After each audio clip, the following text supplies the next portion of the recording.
No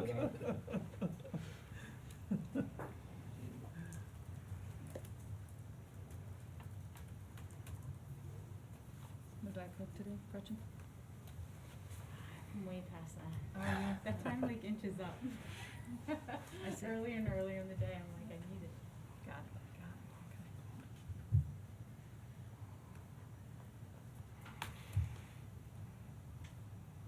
I'm just gonna wait one more minute. We have another board member that we're expecting, and then we'll. Just so, I just want to introduce, if you don't know, I'm Jay Ruggiero, I'm the TV teacher at high school, so I'm starting to do the board of ed meeting. So this is Leo's in the back. So Leo's a student that will do the board of ed meeting, so generally speaking, I won't be here, but Leo will be here for the meetings. I come over the day of, I said, you know, That's all right. test everything, and run the meetings. We shifted you, but if you wanna So stay Leo, there will for you tonight, be you can. in person?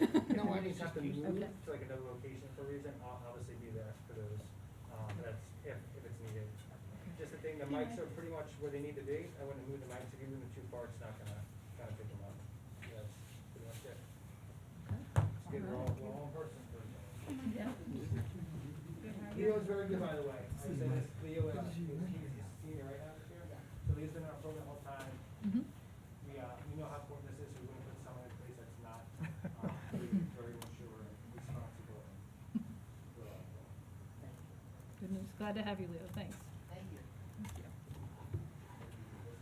Well, all right. I think I'll go ahead and get us started. If everybody's ready to roll? Okay? All right. You guys ready? Yeah, we're good, yeah. Okay, great, thank you. Notice is hereby given of a special meeting of the Board of Education of the Town of Westfield in the County of Union, New Jersey at 6 p.m.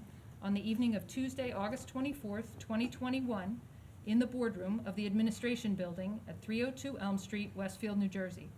Please be advised all attendees must wear masks. The purpose of the meeting is to discuss district and board goals and the superintendent and board communication. No action will be taken tonight.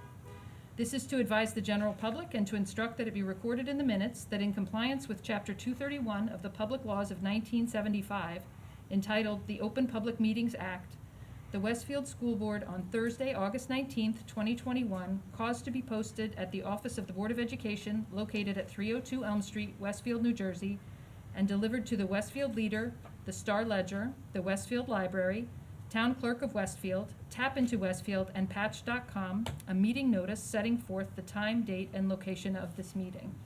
In the absence of our Board Secretary, Dr. Gonzalez, would you call the roll for us, please? Sure. Mrs. Aziz? Mr. Beelan? Here. Mr. Galligan? Here. Mr. Garrison? Here. Mrs. Morelli? Here. Ms. Olig? Here. Mrs. Oporto? Mrs. Patel? Here. Mrs. Root? Here. You have a quorum. All right, thank you. And if you all would join me in a flag salute, please.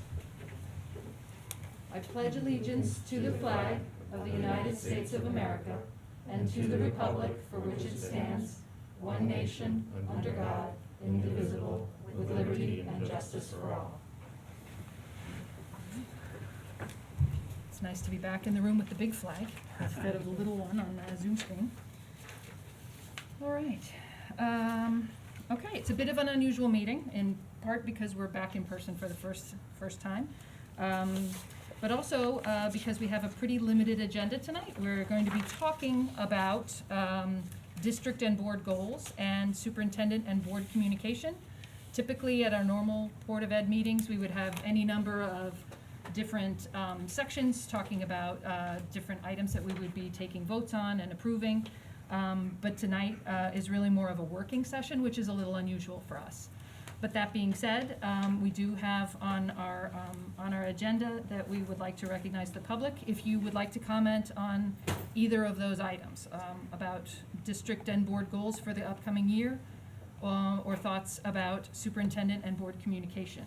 So if there's any member of the public who would like to come up and comment on those agenda items, if you could please come up to the podium, tell us your name and your address, please. Keep in mind that it's time for public comment and not question and answer, and just try to limit your remarks, if you could, to a few minutes. Thank you. Sure. Thank you for the opportunity to speak. So I want to start by welcoming Dr. Gonzalez to the district. I wish you a lot of. Sorry, name and address? Oh, sorry, Kyle Okay. George, 605 Short Hills Court. I Great, want to welcome thank you to the district. Wish you a lot of success as superintendent. Welcome. Thank you. So the board has on the agenda tonight district and board goals and superintendent and board communication, and so I will keep it to those topics in context. I want to address both. Given that this agenda is not exactly transparent, I have no knowledge of what you plan to say in these areas. But based on my interactions with the board and Dr. Pinero over the summer, I don't have high hopes, unfortunately. Let's start with communication. I've been trying to communicate real two-way communication with the board since June 25th, when I sent the board the first in a series of emails that started with the discovery of a horrible book that was read to kindergartners at the end of the 2020-2021 school year. I spoke about this at the virtual June 25th board meeting. I won't rehash the details of that book here. Go see it. As the parent of a rising kindergartner, I wanted answers and assurance that this was a one-off occurrence and that the district would do some self-reflection on how it happened. I received no such assurance. I received no evidence of nor willingness to do self-reflection, even after I presented a detailed analysis of what led to this, using clear, detailed evidence of poor judgment at the highest levels. Instead, I had a mostly one-sided conversation with myself all summer. When I got a response from the board, always from Ms. Root, who keeps the rest of the board under lock and key, or Dr. Pinero, it was gaslighting at its finest. Every response echoing the sentiment of, quote, of the sentiment of nothing to see here, move along. But I didn't move along. I filed OPA requests and saw in Ms. Root's own words that she didn't want to give certain parents, quote, these people, end quote, she said, the dignity of a response, and that she wanted to keep certain documents secret. Yet publicly, to me, she claimed everything was above board. Let's talk about goals. In order to set goals for an upcoming period, I find it valuable to reflect on the goals of the past period. In this case, we're talking about the past school year. It was a challenging year. COVID, remote school, staffing issues, core learning loss, missed school life events. Challenges for both teachers and students adapting to a new world. A reasonable person would think that all resources of the district, all the time and energy, would be focused on this existential threat. But it was not. Instead, the district was holding CRT-inspired paid in-service teacher indoctrination sessions masquerading as training. If I could stop you for 1 second, your 3 minutes are up, but if you could wrap it up. I'd really appreciate the opportunity to finish. It's just this little section right here. Please finish your thought. Okay, thank you. I do appreciate it.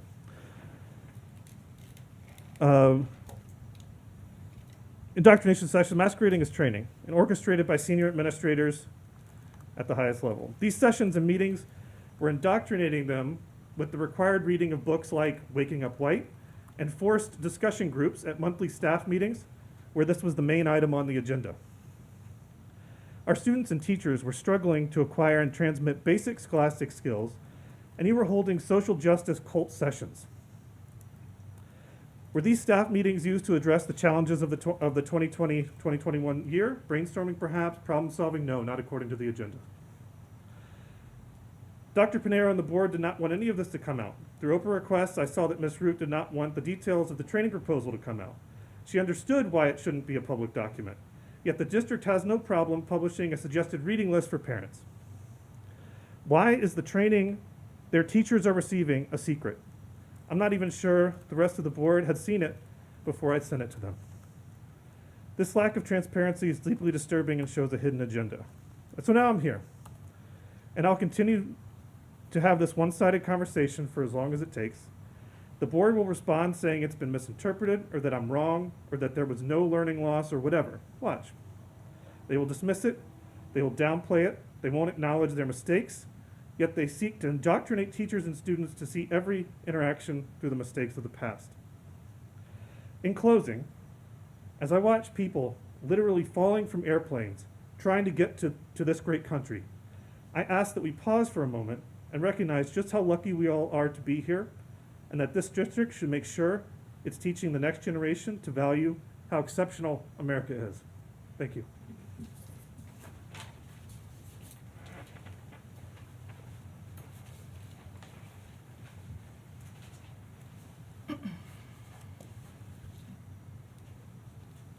Would anyone else like to come up and make public comment?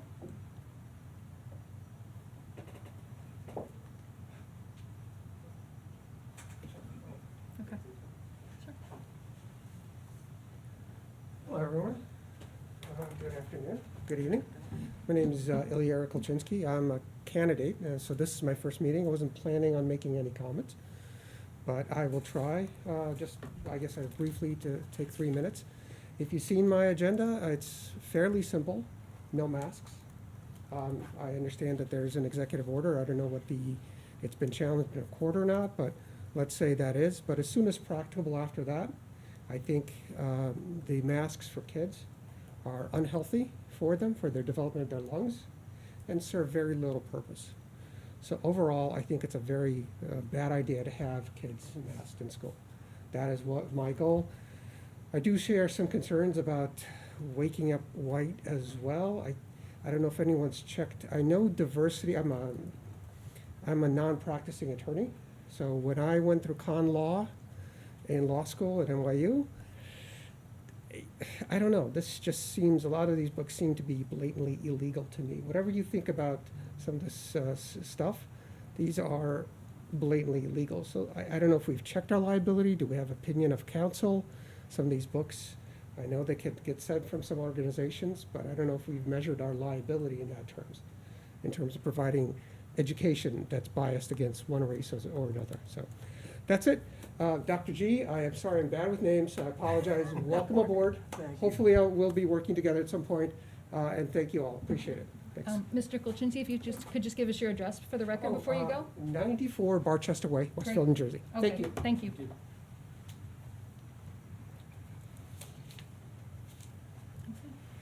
And, yep, please come on up and state your name and address, please, for the record. Thank you.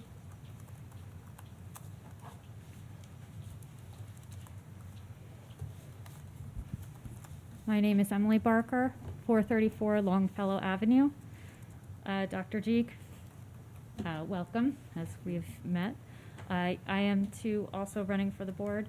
I just wanted to say that I sincerely hope, I understand all the racial literacy teacher training that went on this summer. I hope that the goal is transparency with parents this year. And I hope that the goal is to address learning loss. Above all, not teaching anything that is pitting any races against each other or telling our children that how God made them is wrong. So that is my sincere hope, and I'm not alone with that. Very disturbed about the racial literacy, because as much as I know, and I might not know, I'm sure I don't know everything that went on this summer, but that to be a priority over learning loss is deeply disturbing. Thank you.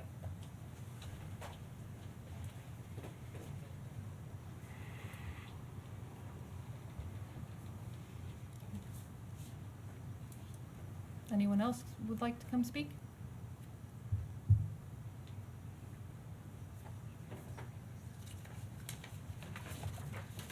Okay. Sure.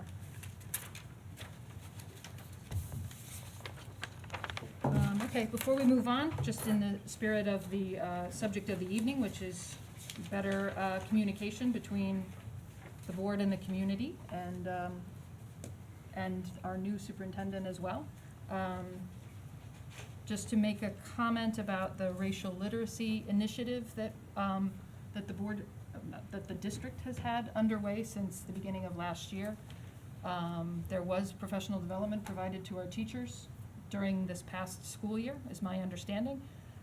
We don't typically share details of professional development of any kind with the public, simply because it's an operational matter that is typically not something that the board has the details on. So when someone writes to us and wants information, we usually would try to put them in touch with someone from the administration if they wanted to know more.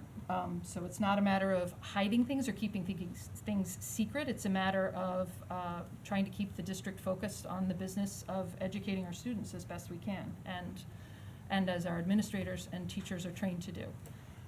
So I'll make that comment. Dr. Sure. Gonzalez, do you have anything you wanted to add? I know you've just joined us. Sure. It's our very first meeting. I certainly don't expect you to to give a presentation of, on Sure. anything, but just didn't know if you had anything you wanted to add. No, I mean, simply that this is the first meeting here, but it's not my first Board of Ed meeting. So I am comfortable and confident that, in being able to continue to be in the district and get a chance to speak with members of the board, members of the community, members of the staff, to understand the hopes, the dreams, the aspirations, as well as the challenges and the concerns, will continue to orient me to how I could best serve the school community. But always recognizing that there's a balance, and that balance is all of the constituents that I just mentioned may not always agree on what direction and what decision needs to be made. But I do want to assure everyone that I am listening, and I am doing my best to make sure that what we do as a school district continues to educate our students for the work that's ahead of them as the future generations who will be taking care of us, as well as making those grand decisions that will keep our community moving forward, our country moving forward, and certainly our society. So again, at this point, I'm still listening and learning, but in the future, as public comment takes place, any opportunities where I can provide specific responses, just know that I certainly will. Anything that I don't have an answer to, I'm not going to make it up, but certainly will be sure to get back at a future meeting if I could be able to answer a question, or certainly be able to put people in the right direction so that they could connect with members of the administration. I think in many ways that the success of Westfield School District has certainly been part and parcel of the amazing members of the staff that we have in our schools, and would always encourage our parents or any member of the community, if you have a concern, to always start at the school level, to be able to have a better sense of what's going on, why it happened, what can be done to support your children, and also to provide any reassurance. Because the last thing I'd want is for any miscommunication to lead to confusion or concern. And therefore, going directly to the principals, to the teachers, is always the best course of action. But nevertheless, here we are. I'm looking forward to having the opportunity to continue to work with the board and interact with the public during these meetings. And certainly, today I think is a good starting point in having this retreat and sort of starting the conversation going. Great. All right. Okay. Well, we're very glad to have you here, and to have you bring your expertise from the various districts that you've worked in to share with us, because most of us have only been board members here, and although most of us have children who've gone through the district, still that's the lens through which we see this. So having that comparability of different experiences, Great. we really look forward to having you share that with us. Thank you. All right. And on that note, unless any board member has comment that they would like to make? No? Okay. Okay. The other thing is, I'm very respectful of time, so I will try not to continue to speak unless it will lead to furthering our conversation this evening. So with that in mind, I'd like to immediately go right into our discussion topic. In preparation for this evening, I worked with members of the administration to draft goals that we can consider, or for the board's consideration, that will help to guide our work this year. I always want to make sure that it's generally understood that district goals do not represent the only work of the district, doesn't represent the only priorities of the district. But they certainly represent high-level areas of focus that we would continue to provide feedback on as members of the administration during public board meetings, and certainly in future communication. So in the 16 days, I'm 16 days old in the district. I have had the opportunity, both electronically, through email, through feedback and conversations, to have a sense of many of the concerns that members of the school community share, and certainly members of my administration have echoed as well. The three goals, and just for the members of the public, I'll just try to speak generally to keep you aware. But I think in many ways they often echoed many of the sentiments that were expressed this evening even. So the first goal in particular would be focusing on a safe return. As a school district, spending the last 18 plus months experiencing the impact of the pandemic on our educational processes, coming back in September with a new set of adjustments to the way things have been, certainly provide us with reason to maintain a focus on bringing our students back safely, making sure that our staff are comfortable and safe as well, and really focusing on three areas of that safe return. So with a full in-person instruction model returning to our classrooms, we want to make sure that student and staff wellness continue to be our priority. So there are students who may be coming back in September who haven't stepped foot in the school since the pandemic first closed schools down in March of 2020.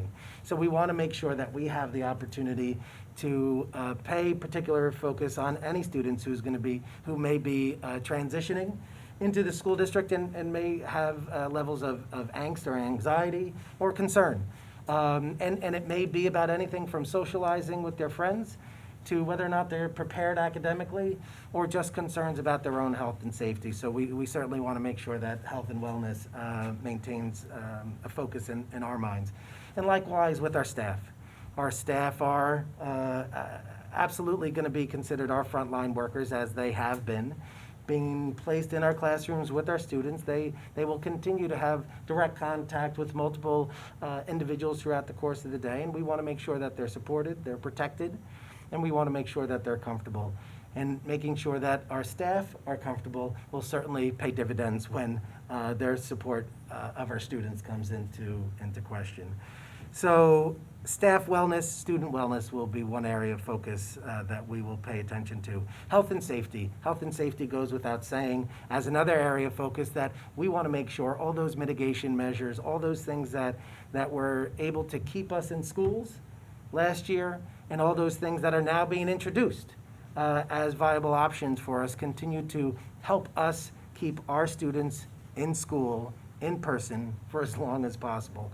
I think the desire to return to a pre-COVID state would, I think, safely be something that many of us would want.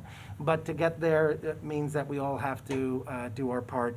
And to do it healthily and safely requires work on everyone's part, on the members of the school community, on our health professionals, on our departments of health and education to help guide us. So all of those entities will certainly feed into our decision-making and help us to keep health and safety a priority for us.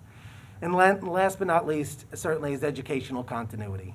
The disruption to education that COVID-19 has had is unimaginable.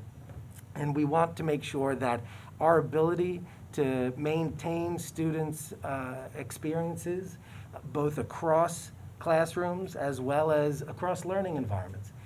Because we know that at some point there's a possibility that if a student is a close contact or potentially has had tested positive for COVID-19, that there is a potential for them to have to transition to a virtual learning environment. We want to make sure that that experience is as seamless as possible and as comfortable as possible for our students. But we also know having 25 students in a class and one student at home or vice versa is not ideal either. So we want to make sure that our focus is on enhancing that and making that work as best as we can. And I can assure you that our principals have been hard at work this summer trying to identify the best means to do so, and we'll be working with their staff as well over the course of the year to continue to enhance our processes as we move forward.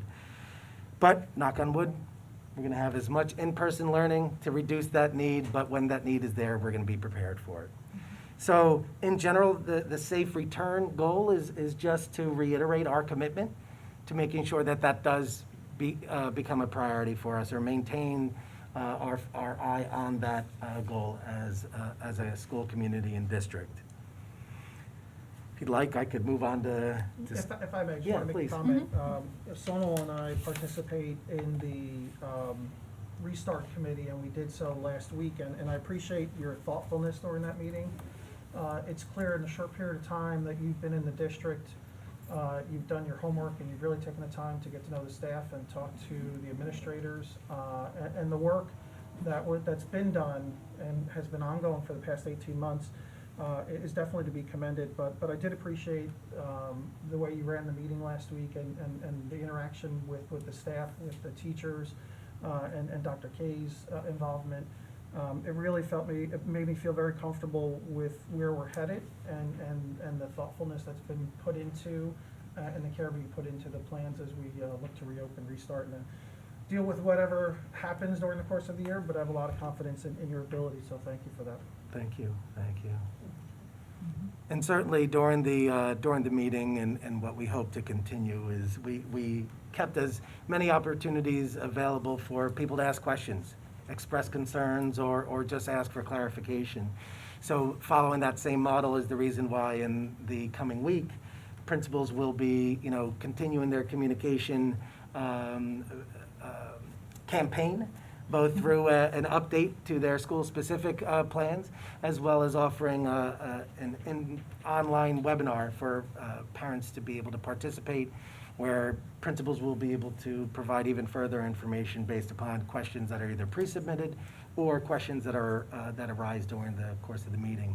So I'm hoping that will continue to help lead the district to a more comfortable experience when we open in September, but going back to health, safety, staff wellness, and educational continuity, we certainly want to hear from everyone to help us continue to refine our practices. So Yeah, thank and you. I'll just add, because it was a good point at the end when you talked about the principals, it's great to have the principals out front as well, and to hear them and see them, and to have that sense. I know that they were there the whole time, and the principals and other administrators deserve so much credit. But it was really good to see how they're going to take on a more upfront role, and through the webinars and through the videos that they're producing. It's great to see that, because it's comforting as a parent, especially as a parent of a student who's going to a new school now in the middle school. It's good to see that and have that more direct interaction as well. Great. Thank you for that feedback. I looked at the overall outline of structure, and I think it's good. I think just there's an overarching theme in a sense that I think a lot of parents want to know is ensuring that we have that transparency and communication so that it's getting out to them accurately, and they're not leaving to interpret that like, well, what do they mean by that? So that communication is spread across multiple areas, whether it be email or the web or social media, and then that they're clear in their directions and have time frames, and they understand where we're going.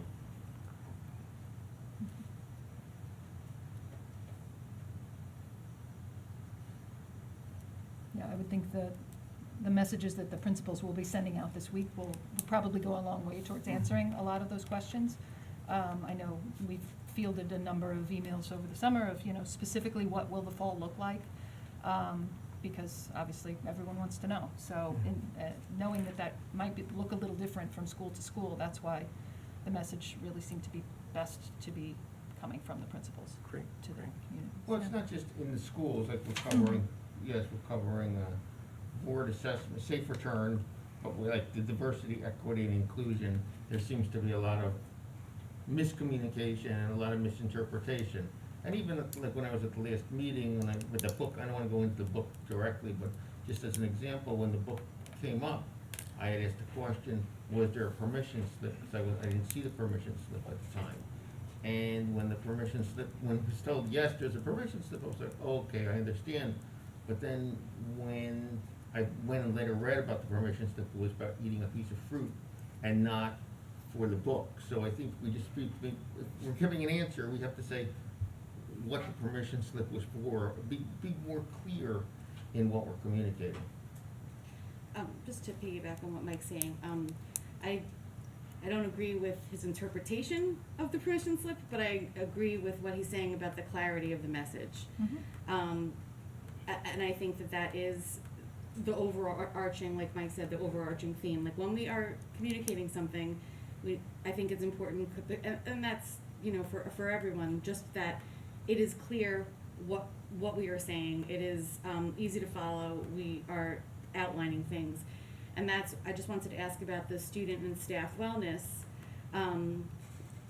When we are, and this is my first time at this rodeo, so I don't know if we're going to talk about this more. How are we providing this? Like, I get how we're going to talk about health and safety. We're wearing masks. We have plexiglass. We are maintaining 3 feet. Those are specifics. But in terms of the student and staff wellness, I think it's important to say how we are, what have we added, what are we doing differently, what supports are in place. I think for the board to know, as well as the constituents, because just to say it's a focus isn't gonna be enough information. Right, right. Well, I think Dr. Gonzalez touched on it a little bit, but I think the idea is that we'll talk about whether these are the right goals that we all agree on, and then there's an expectation that there will be updates throughout the year on how we're doing and what measurables do we have I think that's great. in these areas. Great. And excellent point though, Layla, for sure, yeah. So although we may not have that all on a piece of paper tonight, it'll be part of what happens rolling forward, Yep, right? exactly. And likewise, as we, discuss these, if a fourth, goal is added to help, tie some of these things together, it certainly is a possibility. This, as I said, is my first, my first attempt at trying to, consolidate all the messaging I've heard up to this point. So moving into the second one, student achievement is really just a given for us as a school district. We should never lose sight that our bread and butter is sitting in front of us every single day, expecting us to provide them with the best educational experience possible in whatever ways that we can meet their needs. So I always want to make sure that we include a district goal and that we identify a district goal that focuses on student growth and achievement. And in the case of a school district, our greatest area of influence to do that is through the curriculum that is provided to our teachers and all the associated resources that go along with that, as well as our professional development in showing staff how to best implement that curriculum. Staff are hired for their experience and their expertise, but it's still up to the school district to make sure that we provide them with the appropriate training to help them most effectively deliver that instruction. So hence the reason why curriculum and professional development fall under the realm of student achievement. And in this particular goal for this year, I just wanted to highlight some of the major activities that are taking place in the area of curriculum. We have state standards and state alignment that is required. So what you see under the curriculum items right now is the revision of our PE and comprehensive health curriculum that will occur over the course of this year. And that revision will be timed so that we can meet the 2022 rollout that is required by the Department of Education.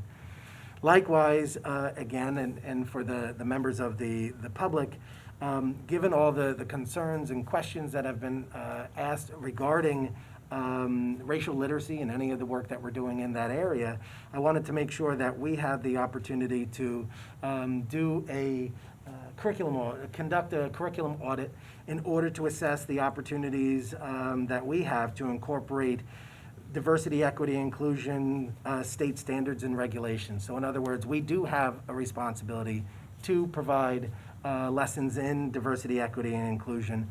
But how are we doing it versus how does the state expect us to do it? So that we could see where those opportunities for alignment are. And if there's departures from what the state is requiring, then we are able to bring that to the attention of the Board of Education, the community, to understand where it fits or where it may not fit into our curriculum. But I think until we have the ability to really look at what we're doing and how we're doing it, I can't, right at this point, be able to say where our gaps are or where our needs are. I remember reading that the state was going to supply us with some sample curriculum or activities or sample something. Did they? I have not received No, any right? of the resources Okay, that, but you know what I'm talking that about, have been promised. that they said that they would send out, right? Mhm. Okay. Mhm. So, as a district who will be, grappling with this along with everyone else, we just want to make sure we're not just sitting back and sticking with everything that we have, but we're looking at it with a fresh set of eyes in light of the requirements and in light of, the perspectives that have been shared by members of the community. Mhm. I think the state made it clear in this past spring, wasn't it, that they wanted us to address it, but they didn't give samples yet. Samples to come. Right. But this is something that the education community knew was coming. Correct. And it had certainly been telegraphed that Mhm. something would be coming out. Mhm. But again, details Right. are hard to come by, which is Sure. not always surprising. But, yeah. But likewise, we don't want to wait necessarily and just sit back until it happens. We want to be more proactive, and then when the resources are available, then we could help align our work with the work or the resources of the state. Dr. Gonzalez, how do you envision this curriculum audit working? Because that's not something we've done in the 9 years I've been on the board. That's the sort of opportunity where we can essentially, you basically have multiple opportunities. You could have an outside consultant come in with an objective fresh set of eyes to look at what we're doing and to be able to provide that audit and that analysis to us. We could have that individual provide our staff with the capacity and the professional development so that they can conduct that audit on their own. And certainly with someone on the outside being able to guide, they could also monitor what's going on so that we are able to conduct it as objectively as possible. I think it's certainly something that has its benefits to have someone do it entirely by themselves and someone else helping us to learn how to do it ourselves so that as we continue through this process, it could be ongoing. And really the third would be, and I don't want to discount the expertise that we have in our administrative staff, but we can conduct that audit ourselves, looking at available resources that exist out there where we could consult with those resources to be able to guide our practices. So it would be something that is really determined by the conversation that I have with the members of the administration to identify what would be best suited for the school district. But in the end, I think that the product, the outcome, would be the same. It would be an opportunity to see, what we're doing, how we're doing it, and and when I say doing it, meaning how are we addressing diversity, equity, and inclusion in line with a broad definition of what that entails. I don't want to provide any misleading sense that it's going to be focused exclusively on race or gender or religion or anything that is going to miss out on the opportunity to really embrace the full notion of what diversity, equity, and inclusion can look like in this school district, and certainly what opportunities we have to work with our students in the classrooms.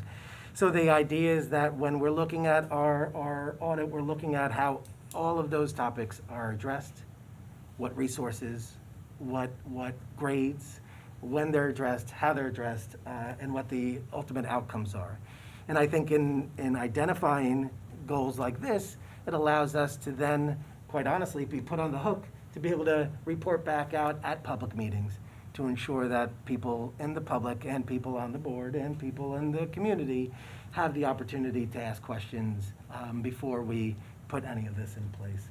So that's the idea behind an audit, is just to really help us have a better sense of what we're doing and how we could move forward as a school district.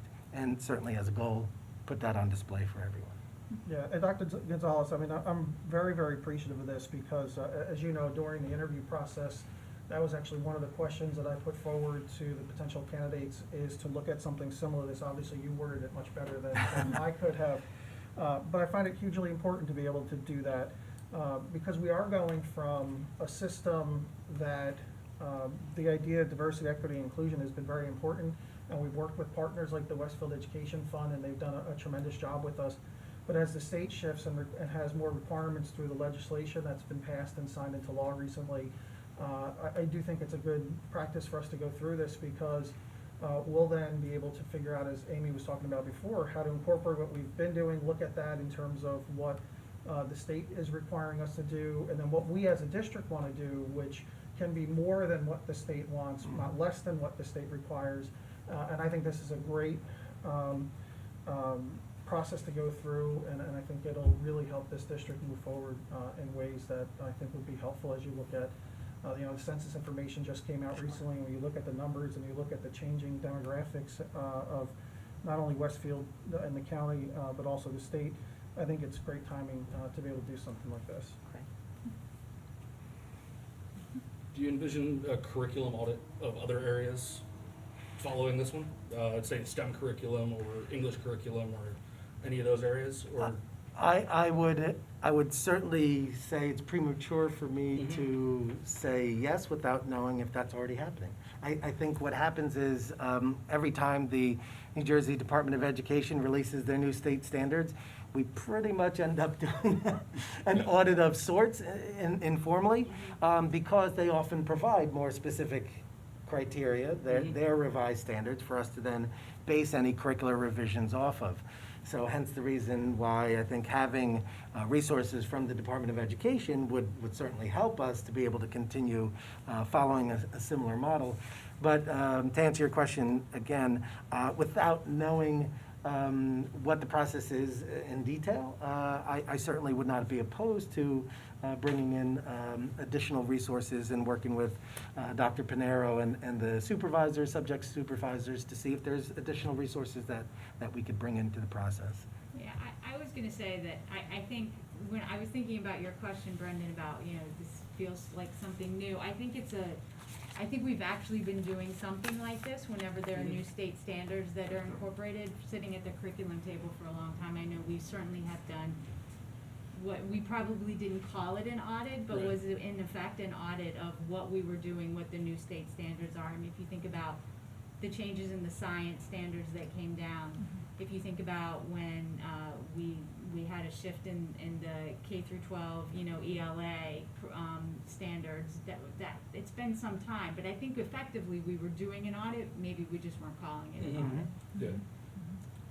In my mind, it would have been, revising to meet state standards or something. Yeah, right. I guess we weren't as articulate as our new superintendent, that we were doing, but yeah, I think it's great. Is the audit just to like meet the state standards, or is it going to look beyond them? And I guess what I'm thinking about is when we hold our STEM camp, if you will, there's been a great demand, the students that are attending, and we've continually heard over time that they're interested in more STEM programs and engineering programs, and the standard might be here, but the interest level from Westfield might be here in certain areas, and how would that audit cover those areas so we see, and we're going, not just meeting the standard, but we're going beyond the standard, Exceeding especially in the expectations. areas that Westfield is interested in.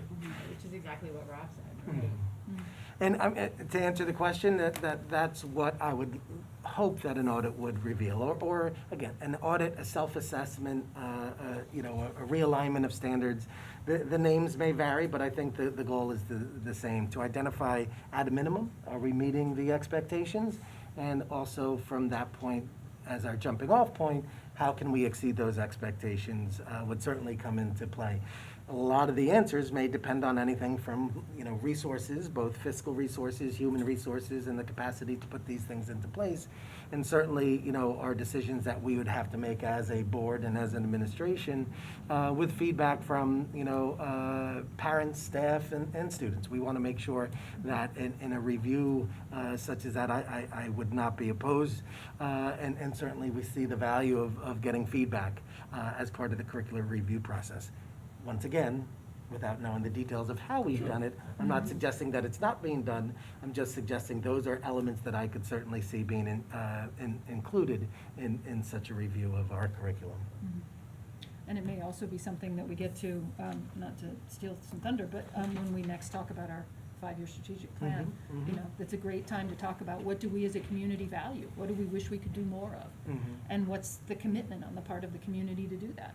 You know, we're all very conscious of, there is a budget, we need to stay within the budget. But at a certain point, if we need to consider making a change, because the community has demonstrated an interest and an appetite for that, that's definitely something we need to consider. So, that'll be something that we continue to talk about moving forward, for sure. Yeah. So in the realm of professional development, I just highlighted two areas that we will be focusing on this year. The first is related to the work of our content area supervisors who are working with staff to be able to provide them with the professional capacity to help identify student learning needs through various forms of assessment, and then how to appropriately respond to those through designing of activities to help bridge the gap. I hate to say it, but the fact is that there are differences between what happened last year and what's happening this year that may not have occurred in a traditional format. So we want to make sure if there are any gaps in learning that we're able to identify them first, and then be able to respond to them appropriately so that learning, again, can be continuous into the school year. We're not looking to open in September, 3 months behind. We're looking to open in September on grade level and filling in along the way as necessary, and that's where the assessment and the professional development comes into play. What's the timeline for assessments at the, let's say, elementary school? And what would that look like? I can't give specific, I mean, at this point, I don't have the specifics. It's the work of that the administrators would be doing. But all of these, and anything that we'd be doing would need to be done in a timely manner. So in the beginning of the school year for all, not just elementary, we would need to identify when those, identify those learning needs as soon as possible. But to time it with our implementation of the curriculum. So that it would be not just once, but throughout the course of the year, so that we could ensure that when we move into a particular unit, a particular lesson, that the requisite knowledge and skills would be in place. And if there's a need for reteaching or reinforcement, then those just-in-time lessons can be introduced to be able to backfill those as necessary. So without having a specific time, but certainly as So, you know, if but these- ongoing. Yes, they would certainly be ongoing, absolutely. Dr. Gonzalez, this is not a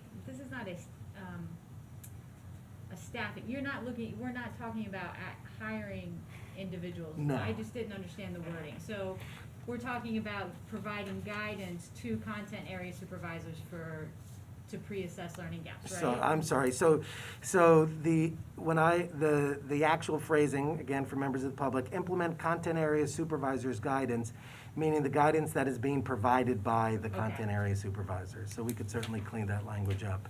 But the idea is that our content area supervisors have been working throughout the course of last year, over the summer, into the coming school year, to really identify that curriculum coverage in order to make sure that we know what we may not have spent as much time on in the prior year as we would have typically, and what we can reinforce moving into the coming school year. So hence maybe the content area supervisors, I got you. is Or confusing. guidance Yep. from the supervisors. Yep. Hearing you Staff. read it out loud helped me. So thanks.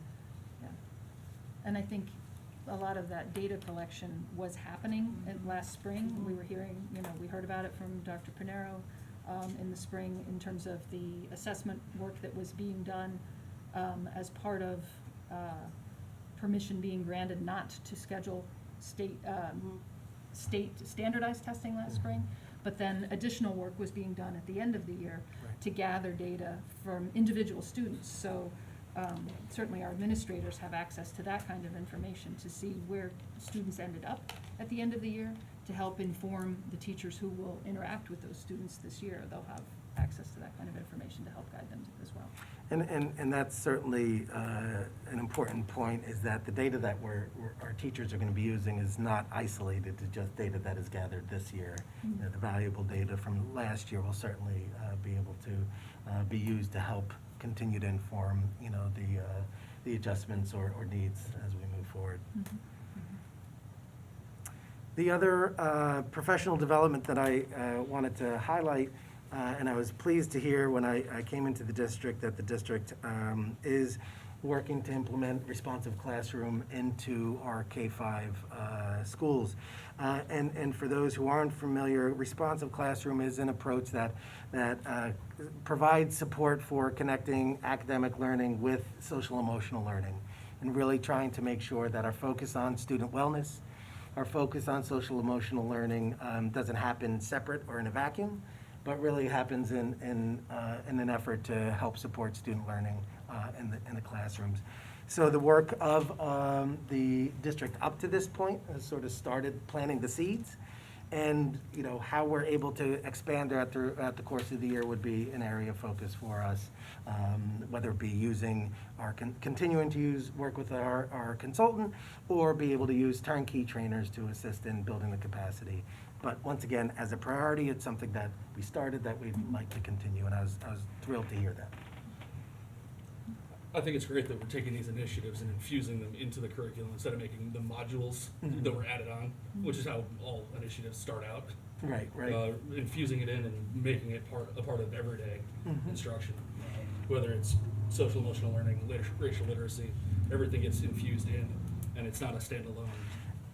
Which certainly is a great segue. I mean, that's where so we have safe return, student achievement, and curriculum and professional development.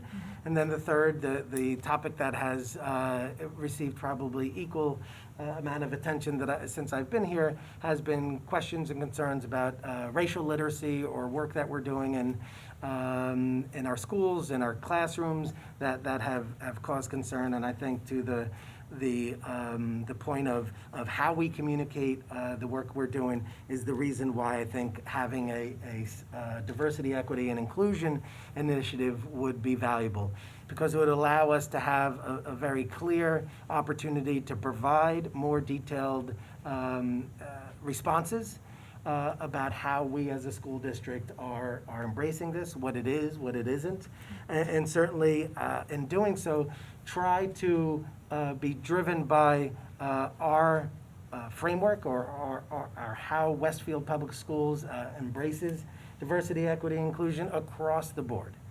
So not just in curriculum, but in the work that we do to recruit or retain staff. Selecting materials, how we engage our community, how we inform our community. Those are all opportunities for us to, again, not do it as individual experiences, but collectively as a school district, and how all of these can be woven together through a DEI, which is, sorry for the acronyms, but EduSpeak often is filled with them. But the DEI initiatives is really intended to help infuse the work across the different aspects of the school district, and by suggesting it as a school goal or a district goal is really to once again make sure that this conversation is ongoing, and that it continues to put us as a school district in a position where we could share clearly and provide more comprehensive explanations about the good work we're doing. And I can tell you, the great conversations that I've had thus far already suggest to me, and I think it's been mentioned before, that the district has been doing a lot of this already. And this is our opportunity to really showcase that, as well as bring it all together into a cohesive framework for everyone to hopefully embrace and support. So that's the reason, again, for including that. Those have been the topics, safely returning, always focusing on student achievement. And again, I'd like to be able to focus on DEI versus just exclusively on one aspect of that, but recognizing that we need to give it all its proper attention. And then the fourth one that I just thrown it out there, because I think this is then the other aspect of the feedback that I've gotten, which is the communication. Striving to make sure that we provide clear, concise communication in everything we do. So I don't think it's as a goal. It's not necessarily a standalone, because I think it gets infused into everything we do, but certainly as a priority. And I certainly want to make sure that the community is aware that even as a new superintendent to the district, communication is something that is important, and we would certainly strive to, meet the needs and the desires of the school community to the best of our ability. And certainly maintaining that focus, I think, is worthy of a district goal. If the board would like to add that or consider that as a fourth goal, or in lieu of any of the others, I think we could certainly develop that. Cool. I think it's a worthy fourth goal. I can't see any of the others that it would displace. Bingo. Yeah, yeah. You know, and it adds on to where we've been. I know COVID certainly forced a certain amount of communication and the changing of the way the district communicates to the parents, students, as well as the public at large. Last year, I commend Mary Ann and Dr. Dolan and others in the district that took part in this. There were probably 2 to 3 communications out every single week, and yet we repeatedly heard that there's no communication and there's no transparency and there's no information out there. So I think it's important to let the public know that there is information out there, where they can get it, how they can get it, make it easier for the public to understand it. I know it was great with the web design, and a lot of folks were involved in that, where you could have, I forget what they're called, because I'm not a tech person, Mike, you may know, the button you can hit on Pop-up the thing? pop-up buttons, yeah, and information. I do think it's important to always strive to fine tune and to look at the way you've been communicating, and if the folks out there and parents and others really feel that it's not quite hitting the mark, then let's pivot, because there was a lot of effort put into communicating to the public last year, and I'd like to see us not only continue that but better it. So it's great to have that as a fourth district goal. I would add to that about what you said about communication, because personally, this would encompasses everything I myself am interested in, but even seeing all the emails and what the community was asking about, this seems to encompass the majority of what we heard as a board, of what people were interested in by adding communication. Yeah, I think also just from a communication standpoint, we need to make it easier on the user when they're looking at content. Because we'll often say, go to this resource tab and go to this section of this particular point of the website, versus just providing them a direct link. And I'm not sure why we don't do that, versus trying to get them to self-navigate. And some people might not have the technical expertise to go and do that, especially if they're on a mobile device. They just Oh, our wanna be able- website sucks on cell phones. Well, yeah, the website does. And I think there needs to be a relook at the website and tweak the structure, so when we have news, it's right front and center. Or if there's particular areas people are interested in, I think we need to reevaluate that. And I'm not saying an overhaul, but I think we make some tweaks here and there to go and make it better. Yeah, we have a solid platform. We could just change the way certain things are organized, and I think it would help a lot. Yeah, and 9 times out of 10, the information that the public is asking for or saying is not available is actually available. It's there, but again, maybe we can make it easier for folks to be able to gather that information and get that information and look at it and in a way that's easily digestible, as opposed to maybe sometimes, as you said, there's school speak sometimes and you know, a lot of acronyms and a lot of other information out there. So I think that would be good. And maybe too, keeping in mind kind of a layered approach, that some people are looking for the highlights. Some people have a greater interest in details. So, if to the extent that we can to make both of those kinds of resources available, then, as we teach students different students have different learning styles. We've certainly seen that many of the adults in our communities do too. So, and I think, to the point about a lot of us use mobile phones, almost exclusively, as opposed to a laptop or a desktop in terms of looking for things. That's that kind of change that we need to be thinking about as we move forward, probably. And even the nature of our meetings, how we do meetings. We had to do remote for so long, and we did remote committee meetings for so long, I think one of the things is we send right now people to this Vimeo site to go get the board meeting. And it's not an easy thing for people to find. And I think we need to look at, should we not take questions, but do Facebook Live so that it's going right into their Facebook feed, they immediately see it come up. and then have a library on, the website where if they wanna look at past meetings, they can, and it's difficult to find right now. Even It's searching. difficult to find the link to the meeting? No, the recordings, Yeah. if someone wants to go and view the meeting recording, or suppose they wanna come tonight to the meeting, and nobody can view this meeting online right now. Well, right, that's something we've been talking about for a while. But it is Right. difficult to navigate, like Mike's saying, it's difficult to navigate that Venmo or whatever site. Like when I was running, Mhm. I remember I was only able to find 2 previously recorded meetings for the longest time.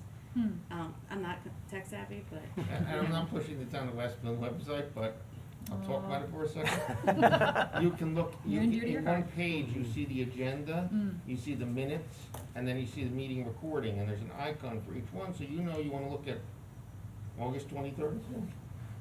You just see everything immediately accessible from one place. And here you're going to the minutes for one section, and we go to a third-party site to view the agendas. Then you're going to another Vimeo site to go and view the videos, and it just could be more cohesive. Also, in terms of communication, and I think Mike and I had talked about this last year, depending upon where you were getting the emails from, there was more clarity with some emails than others. There were some times where you were reading an email from the schools, and I remember saying to myself, well, I don't understand this. And I'm an educator, and I'm on the board, and I have kids in every school here, and I don't understand what I'm reading. So I think sometimes the anxiety of the situation, like all of the new changes and the new protocols, make it very overwhelming. So sometimes less is more in those emails, like a 2-page email from a school, you're kind of like, wait, what?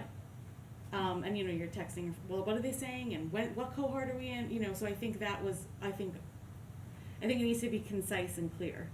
I think that's something we need to focus on, not to speak for you. Yeah, no, and just to But add one comment, transparent. But, In detail.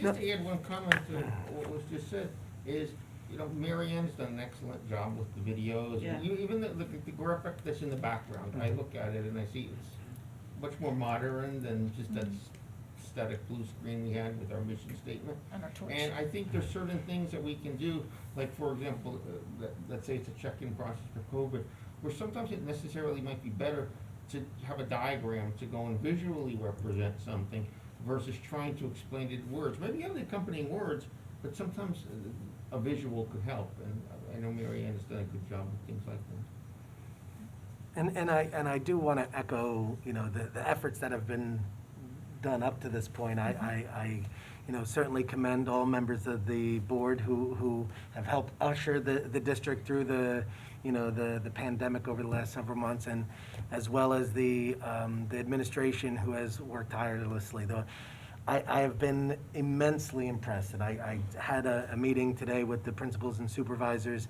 and couldn't help but just express how impressed I am with the individuals who we have running our schools, running our departments, and really leading the effort. The level of intelligence that is on display as we're engaging in very, very difficult decision-making, and in some cases, decisions about things that we have very little to go on, is just so, it's beyond impressive, because the amount of thought that goes in shows that there's an amount of dedication and care as well. So that it's not just to get the job done, but also, will this help my teachers? Will this help my parents? Will this help my students? So I've been thrilled, and all of the areas of focus that we identified today are really areas of focus, because now we're starting to release ourselves from the world that we had the last 18 months, and hopefully get back to the ability to refocus on these areas once again. So I want to make sure that they all get the proper attention, but I certainly want to thank all of you know, the members of the administration, school staff, really across the board, for the work they've done that allow us to keep this focus now on moving forward as a school district. So the idea was to present these for feedback. If the board is amenable, I could certainly clean some of the language up and add the additional communications goal. and that would then be placed on next week's agenda for formal adoption prior to the start of the school year. And then I'd formally introduce it to the staff the very next day when I see them for the first time, so perfect timing, perfect timing. The other goals that I listed, again, for consideration, and I've had the pleasure to meet with, I want to say 7 of the 9 board members one-on-one, and we're continuing to work out schedules so that I could get a chance to know the Board of Education as individuals as well as collectively as a 9-member governing body. But throughout the course of the conversations, I just gathered different thoughts and ideas that I think echoed what I just put on paper as suggestions for consideration.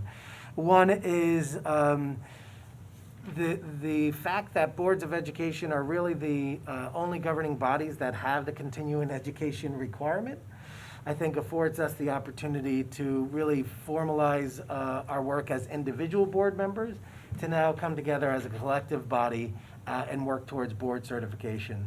Board certification is really just an outward acknowledgement and recognition that collectively as a Board of Education, we are doing everything we can to learn more about the best way we can govern the district and work collaboratively with the administration and the school community to move the school district forward.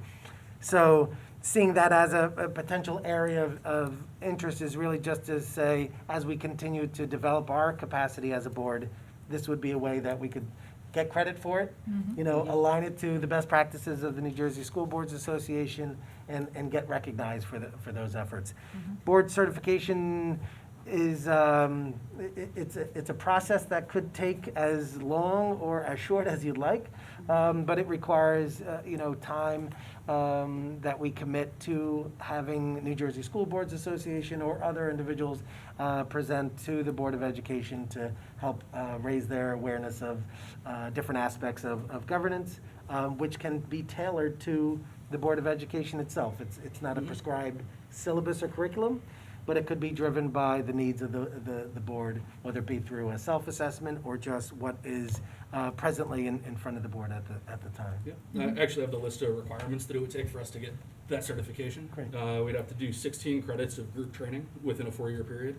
It actually works out pretty well for us that by using school boards as our superintendent search consultant, we get 4 credits right off the bat. There you go. So we're already a chunk of the way there. Already started.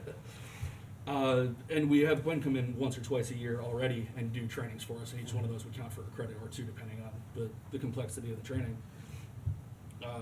So if over the next year or 2, it would be 1 extra workshop meeting with Gwen or somebody else from school boards, so that we hit that 16 credit requirement. Brendan, it doesn't matter if we, if the members change? So you have to have 7 board members present at each training for the credits to count.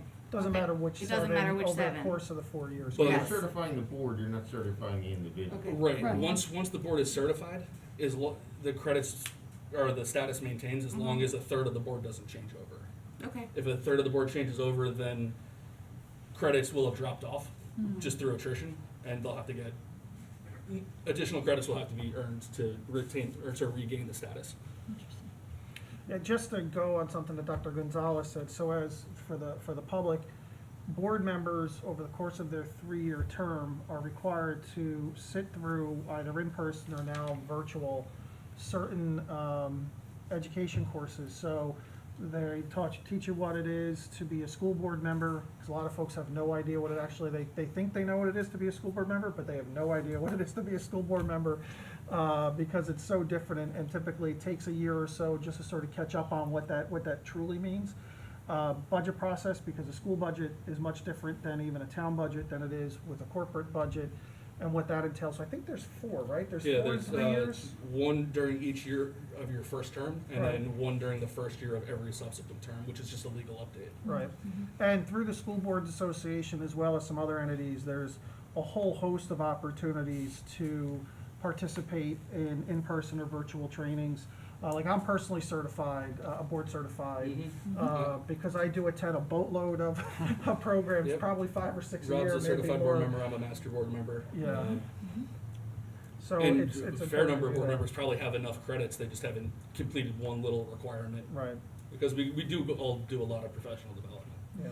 A lot of folks don't know, part of what we'll talk about on number 2 and number 3 is, we're a board by committee.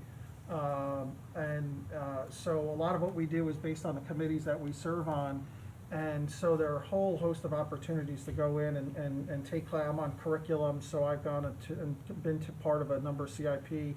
There's an annual conference, there's monthly Union County board, school board association meetings.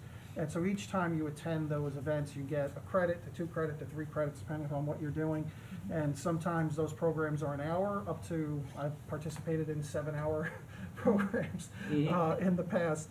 And so I think it's important, and I think this is a great goal for this board to, for this body to look at board certification, because it shows the commitment of this board to better understand our role and also deal with a lot of the stuff we talked about earlier through the district goals.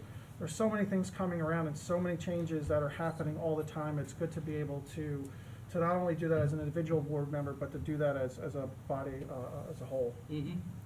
So in addition to just the group trainings, we would have to do a full day retreat at some point. The last time we did one was back in 2015, and honestly, it was the most rewarding Saturday I've spent as a board member. But will they provide snacks? We had breakfast and lunch provided, Okay. plus snacks. That was the afternoon over at the high school, where we had every board member, every administrator, every building principal, all sitting in the same room, and we went over the roles of management versus governance, and where the line is between what we're who does what, in what situation, and who's supposed to respond to a parent comment, and so on and so forth. Right, which is the trickiest part of Yeah. being a new board member, is figuring out where that is. And And how when- it's different than being a parent volunteer. And when you Yeah. get an email addressed to you that you really shouldn't answer, you should forward it. We'd also have to send our policy manual off to get audited. We don't use, we subscribe to Strauss Esme and school boards for guidance on policies. Some districts just link to their website and call it their policy manual. So we'd have to send our policies off to be audited. Probably something we should do anyway.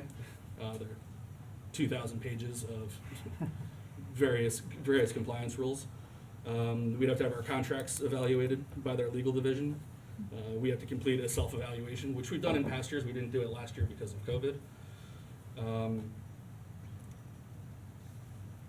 And that's really it. I mean, we have to satisfy the governance requirements for the QSAC, but we have to do that anyway, so.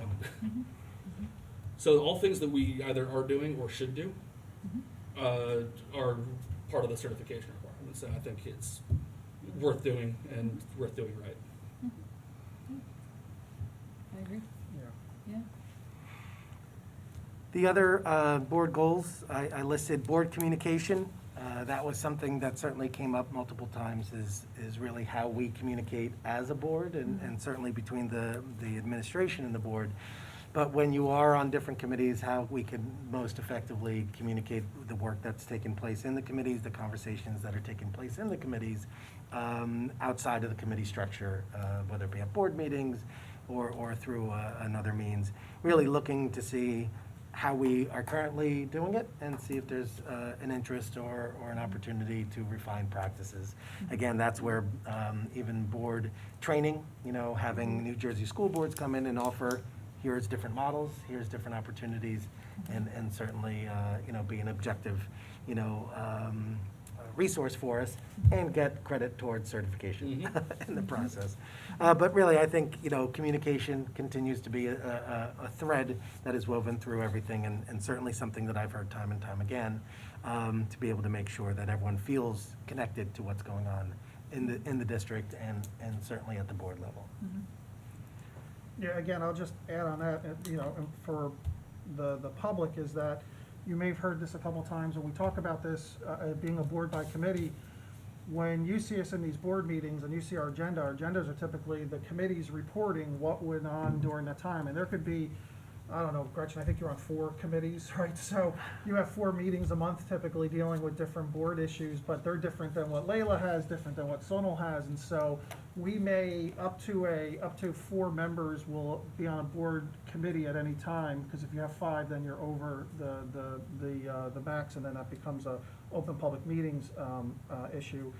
And so we get good snippets about the information, but none of us have a totality of all the issues we're discussing anytime on an agenda, because that's the way most school boards are designed. And so there are some times where I'm in a school board meeting voting on something, and it might be the first time I'm hearing about it. I see the materials, we look at the materials, but the first time, so that's why it's so important that the committees, even amongst just the various board members, communicate in a way where we're all really truly up on the information. And sometimes that's a little bit tough because we sit on it, we sit on various meetings, some of us may be chairs of a number of meetings, and so then we're also trying to produce the information. So that might be something we could look at too, Dr. Gonzalez, is to also look at the staff to help maybe put together some of the notes and some of the presentations that are given in ways that make it easier for us to share the information with other board members. Because as we always say, this is a volunteer position, and especially because of COVID, but even typically pre-COVID, but especially with COVID, I don't know, I think we've averaged 5 to 10 hours a week on school board issues. And then sometimes when we were going to the superintendent search, we did 50 hours of work in 12 days. So it's a lot of time and effort we put into this, and the more information that flows amongst the board members and in a easier way, format to understand it, the better. Well, and our committees, for the most part, we try to pair people up with their interests and where their strengths are. So you might see notes from a committee that you didn't attend, and it's Greek. You know, I've been on the board for almost 9 years, and I don't know what makes a good curriculum document versus a poor curriculum document. So being part of that conversation is really key. So we're talking, so this is really about common and collective knowledge, right? That each board member feels like they have the knowledge that they need to make the decision that they want. I think an added part of it might be leadership communication with the board as well.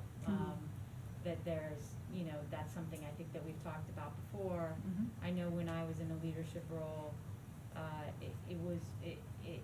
it's always a fine line between finding the additional time to communicate with the other 7 people that weren't in the room for that meeting, and then knowing what's appropriate and not appropriate. So if there is some school board guidance on that point too, I think that would be an additional piece of it that would be useful for us. Yeah, that's what's great about having school boards as a resource, is they see so many different districts and they can help provide guidance on, you know, what works. Yeah, and we already pay for their help. I mean, by law, the district pays $3,000 for each of us to the School Boards Association every year, and that covers our training and the convention down in Atlantic City and all the other stuff that goes along with it, along legal resources, policy resources. We're paying for it, so we might as well take full advantage of it. And I could tell you, having, you know, multiple districts under my belt, no single district did it exactly the way as any other district. So there is that latitude and flexibility to adjust to the needs of the, of the context. So whether it be at the board level, district level, or administrative level. But I could certainly see, you know, having that conversation continue and offering perspective in the same way New Jersey school boards could offer that perspective. Right, exactly, because we just do it the way we've always done it, Yeah. right? That's just what we know, so that would be very helpful as well.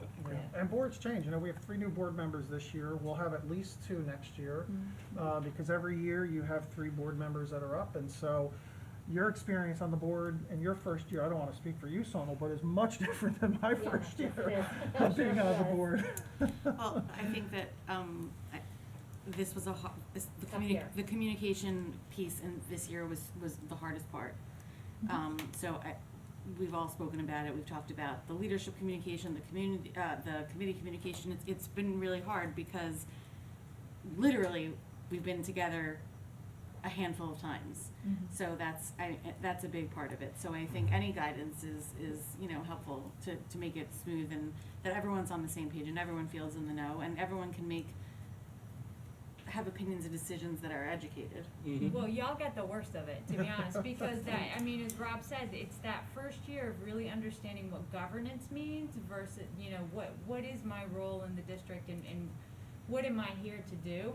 So how you can absorb that virtually, I have no idea. So yeah, I think, hopefully that was I learned Something so that much will from the not be side repeated. conversations that happen before and after meetings. Yeah, When we right, meet in exactly. person, yeah, Yeah. absolutely, yeah, yeah. Yeah, hopefully we'll get that opportunity. Mm-hmm. So, just for the sake of time, the third board goal was really just a question that had often come up in my conversation from board members, was the status of the strategic plan. And I think in as much as that's probably, you know, a district goal, board goal, I think really from the Board of Education standpoint, it seems to be a very valuable document in guiding the work of the school district as it represents a common voice of the school community, Board of Education and administration.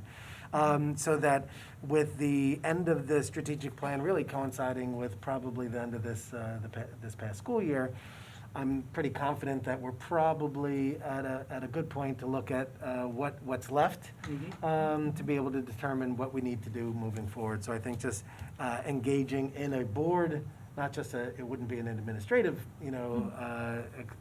conversation, but really a board conversation along with the administration about where we are and where we see ourselves moving forward, whether it be, finishing out this year to finish out the strategic plan and then start the strategic planning, next year or at the end of this year.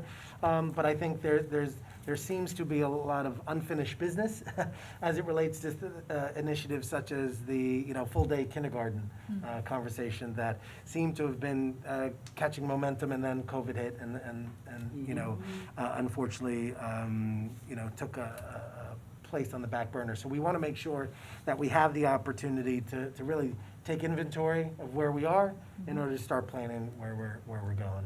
So I'd like to expand on that a little bit and say that, our buildings are 84, almost 85 years old on average.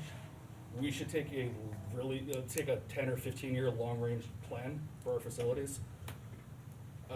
Doesn't have to, it can be part of the strategic plan, it can happen separately. But they're gonna be 100 years old in a short amount of time. That's at the upper end of most commercial properties. So I'm not saying we need to rebuild anything, but they're gonna need work, and we need to start planning for it so doesn't catch us off guard, and we're not just doing cosmetic updates.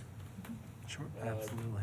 And I think strategic planning can incorporate that, or strategic planning, in and of itself, certainly would embody that in many. I mean, the strategic plan's big community conversation. I don't know if a facilities part of that needs to necessarily happen, though it would be good to introduce that during the time period. So it might be part of the strategic planning. Sure. Sounds good. I'm sure we'll hear about it during the strategic planning meetings that we do have. Well, but Will to definitely your come up. point, and that's why it's so important, again, for the public that may not be aware of this, and why you would be, I have no idea, and if you do, God bless you. But when it comes to the district strategic plan, that is one of the rare opportunities for the community to directly participate in the process. That's, as Amy mentioned, and Brenda and I were talking about this earlier, over a 2 or 3 or 4 weekend period, it's not just the school board, or school staff, it's the community that also participates in those meetings, and they're real, live, interactive, hands-on, can be brutal at times, meaning that there are like 7 or 8 hour meetings, I think, if I'm not mistaken, where we sit through this. But the idea is to really move forward with where we think the district needs to go, and that's why I personally feel that the district strategic plan, as well as the hiring of a superintendent, are probably the 2 most important things school boards participate in. And thankfully, we have one down. And now and it's perfect timing, because as I'm sure as a superintendent, you welcome the opportunity to participate in that first year of a planning versus being on the middle or back end of a strategic plan. Sure, and the roadmap that it affords a school community is invaluable, as it relates to everything from transitioning when you have changes in administration or governance. The strategic plan helps to keep that continuity and that momentum going, and certainly for planning fiscally and developing budgets, as well as planning capital projects, all factor into such a plan that allows you to really see where you're going to be 3, 4, 5 years down the road.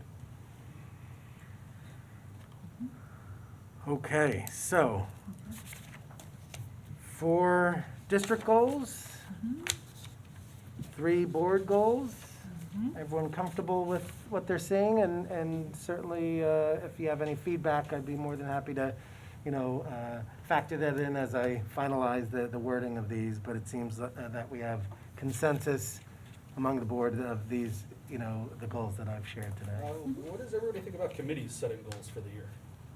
It's not something, we've been a typically very administration-driven committee agenda, but that doesn't mean the committee can't have some goals that helps direct the administration through that process as well. Is that something you think we need, we don't need? What would be an example of a committee goal? So the diversity audit would fall to curriculum to follow through on. Okay, so what would the goal be? Follow Conduct, through on the, conduct an audit of a more detailed version of the overall district goal to do. if we're not hiring outside, it would fall to the curriculum committee. If we're Right. hiring outside, Right. we're not, it's not falling Right, to curriculum. yeah, so I mean, that was just an example. Oh, okay. Yeah. So, I mean, That was a bad one. I think that we have, we sort of have a template, like the policy committee, Mhm. right? There's a goal to an annual cyclical review of policies, same thing sort of with curriculum. And the function of the committee is pretty well defined, of our committees is pretty well defined, right? And so, I'm not opposed to it, I'm thinking about the various committees and trying to think about what an appropriate goal would be other than to do the work that we've been sent to do, right? I mean. And better communicate it out Better to the rest of the communicate. board. Well, right, but that's a Yeah. board goal. Mhm. I mean, Right. certainly, we can, I think that, part of your job is gonna be, there's never really been an accountability for the committee chairs to sort of communicate out, right? It's sort of like, hey, y'all, and I was in your position, so it was like, hey, y'all, please do that for me, and so, there are things that I think that can be due to make our committee stronger and to communicate out, but I don't know that that's a committee goal necessarily. So, long-range planning, really dive back into full-day kindergarten, That's probably the one committee that it makes sense. or the communications tech, what are we doing with that committee?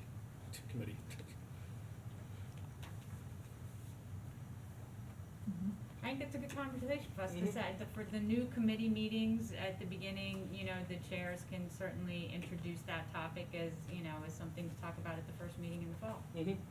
Are there things, will we be better guided throughout the year in doing our job if we set some goals? And what are those?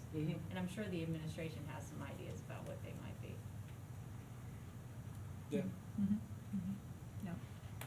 And I think once district goals are set, once a strategic plan is,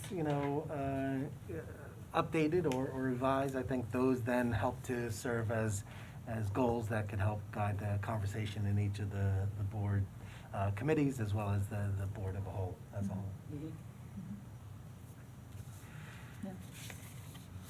Okay. Okay. I have my homework, but thank you. This was great, and I appreciate having the dialogue, which honestly is the second aspect of what I just wanted to have the ability to discuss tonight, and I think it is in part somewhat logistical. How do we meet and speak with one another? Because truly the opportunities to engage in deep discussion when we're all working full-time, engaged in other activities, and some related to the board, some related to school, some related to our personal lives, just makes it hard to do so. When I had the opportunity to interview, I had the opportunity to have a one-way conversation where I was able to ask you questions, but I wanted to use this as where you had an opportunity to ask me questions. So I've been using the one-on-one to really try and dig and get to know you as individuals. But now as a Board of Education, I think, collectively, how we could make sure that people I think how we could improve upon common and collective knowledge, I think is the phrase that sort of jumped out at me tonight. And in the work that I've been doing, I've been trying to sort of calibrate that communication in a way that hopefully allows the board to feel connected, and certainly as committees get underway and as board meetings get underway, we'll continue to enhance that. Right now, we're, in the summer, we're at a very unique period of the school year where there's a lot going on, but really it's the preparation for the start of the school year on so many different fronts. But once the school year starts, the conversations start taking deeper dives. So for communication, purpose of the communication, I just wanted to sort of make sure we're all on the same page and comfortable with how I've been communicating with all of you. And I think most importantly, and I've heard, is that everyone on the board should be able to have the same knowledge of what's going on in the school district, so that just because we have a president and vice president doesn't put them in any position of more or less, greater privilege than anyone else. However, as board leadership, they are responsible for everything with assisting in developing the board agenda, as well as being informed if I have to put, someone on paid leave or something. There's technical aspects of the duties of a board president and vice president that make their roles distinct. But I think by and large, the information that any one board member has should not really outweigh that of someone else.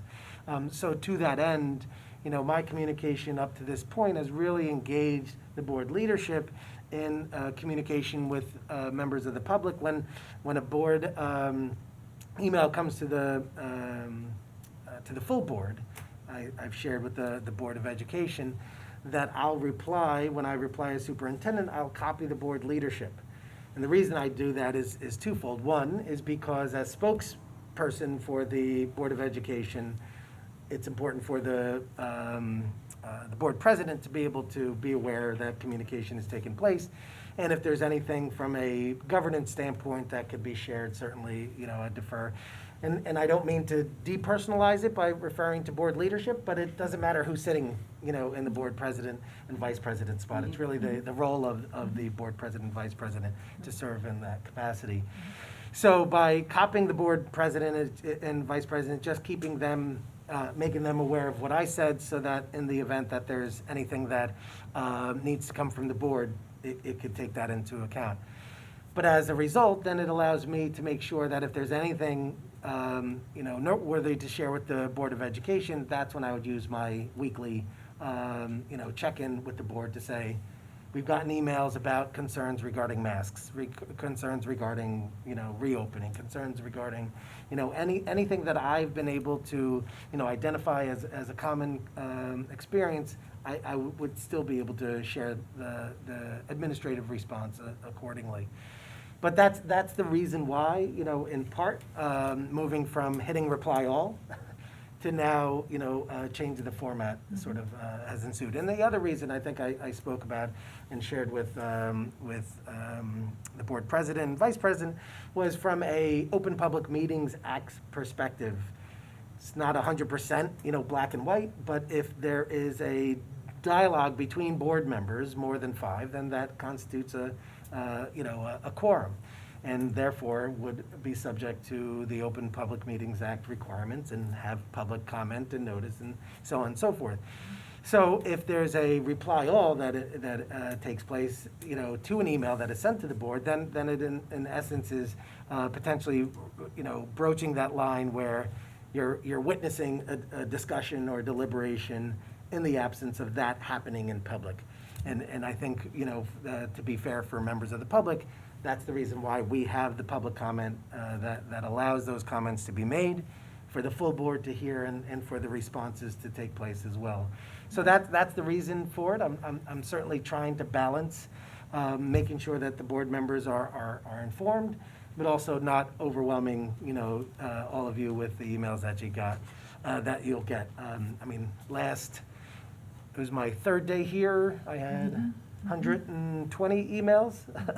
To hit reply all to all the board members, I think would be an overwhelming amount of information. But again, just wanted to sort of talk through some of the, the rationale and the thinking behind it. So, any thoughts or, I have some thoughts. sure? So initially, I thought, change is hard, so you have to be gentle with us. But I thought that we miss out, those of us who aren't in board leadership, miss out on the opportunity to see how you interact with the public and what your response is. And so your summary to us is very different, likely, than the responses that you're giving in those emails to the parents. And so, no? All right, Yeah. I'm getting like a no. There's a little bit of an intro, but the body of how when he summarizes how he responded, it's pretty much copied and pasted. Okay. That was my hesitation, was, first of all, kind of along the lines of what I said, I do think it's really important that there is common knowledge among the board members, regardless of which seat we're in. But most importantly was you are still new to us, and so missing out on an opportunity to watch how you interact with the community and how you're responding on things felt like a loss to me and felt a little bit like in the dark. And there will be issues that come to the board in that capacity, so we see that, and then we all have to go back out to school PTO meetings or, wherever, where we're representing the board. There may be, we haven't gotten our Friday communication, or there may be a period within which we haven't seen how you've responded, and so we might find ourselves in a position where we're sort of at a loss to know what's been said. How often that will happen, I don't know, but those are my hesitations. I think the Friday communication has been great, I'm grateful for it, and, and so I'm just expressing to you what my concerns were when that initial change was made. Sure. No, and I'm glad you're sharing. I mean, that would certainly be something I would not want anyone to feel at a loss with, so that especially walking into a PTO meeting, anything of that nature, to your point, I think that's the other, key is that, reaching out to me directly is certainly not inappropriate.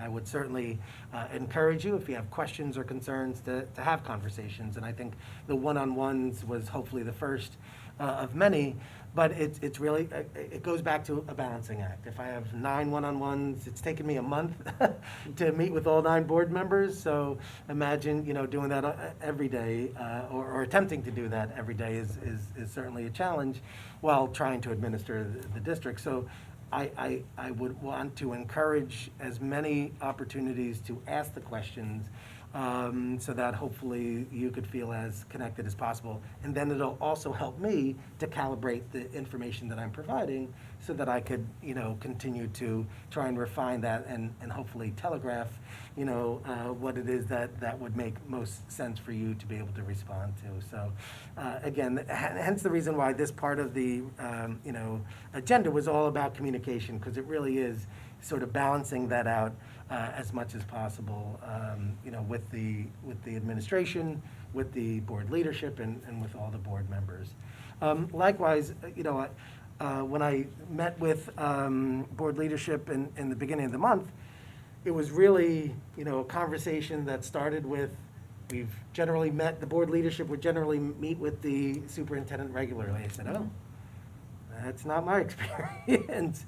So it was a conversation that really allowed us to think about, okay, what's the reason, what's the purpose, what are the concerns that have been expressed about that practice, and how could we, balance it?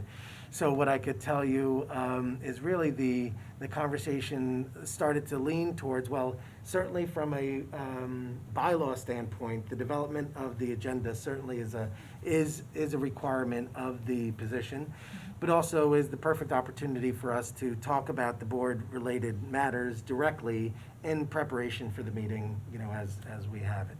So that standing meeting makes sense because it's supported by, the agenda, and it would not result in any more or less information than any other board member. But then outside of that, it really, the need for having a weekly check-in for me doesn't necessarily align with trying to keep everyone on the same page. So that my ability to reach out to any member of the board is really, to help me start to acclimate to the school district as the weekly meetings up to this point have been exactly that. Can we just use August to get me used to, allowing me a single place to ask, so how do we do, how does the board operate? How does the board, coordinate their meetings, their committees and things of that nature? But as we moved into the school year, I don't see those weekly meetings being what they had been in the past, because I could use my check-ins to help keep everyone on the same page. So I, again, don't see it as something that aligns with the common knowledge. If it's putting all the responsibility of communicating that conversation on the board president or vice president, I could include that in my check-ins or in any communication that comes out afterwards. So that was the idea of, again, that practice. Not focusing on two individuals, but just focusing on the positions in general. And even the moving of the meetings to be end of the week as opposed to like a Monday morning, let's say, as it had been done previously. If we're meeting and talking about the agenda as it's being developed, then a Friday check-in from the superintendent will be that much closer and more correlated with what the subject matter is to be shared with the full board. And if any member of the board, it doesn't communicate directly with me, they certainly can communicate directly with the board president and share, any concerns, any questions that they have. Again, there's nothing that prohibits, and I wouldn't discourage any direct emails to me asking, about an agenda item or something that, may be going on.